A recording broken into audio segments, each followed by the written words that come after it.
গতকাল দেশ জয় করে নিয়েছে তৃণমূল।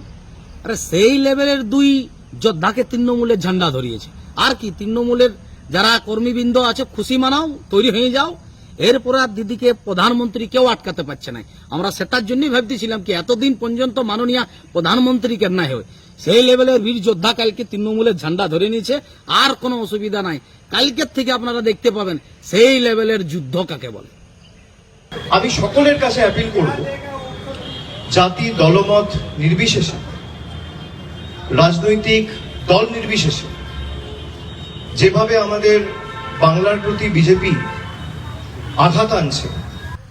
প্রথমত বাংলার মানুষ আপনার কোন রকমের যুক্তি চায় নাই।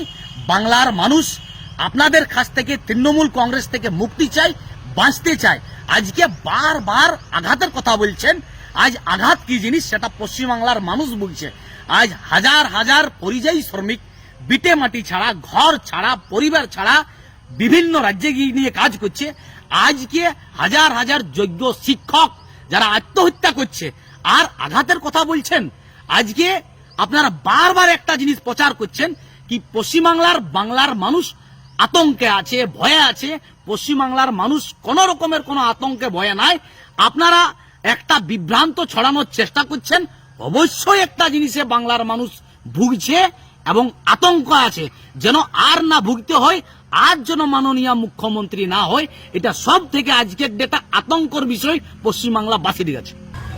কেন্দ্রের ধারাবাহিক বৈমাতৃসুলভ আচরণ সহ 5 বছর ধরে আঘাত, লাঞ্ছনা, বঞ্চনা, বাংলার প্রতি অপমান, বাংলাকে বাংলাদেশি বলে দাগিয়ে দেওয়া।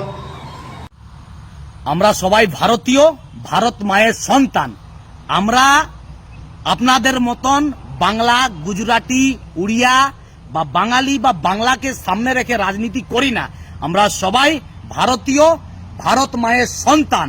আজকে সাধারণ মানুষকে বোকা বানানোর চেষ্টা আপনি করবেন না, কারণ সাধারণ মানুষ জানে যে তৃণমূল সরকারটা পশ্চিমবাংলাতে যদি আর 5 বছর থাকে তাহলে বাংলাটা বাংলাদেশে পরিণত হতে আর সময় লাগবে না।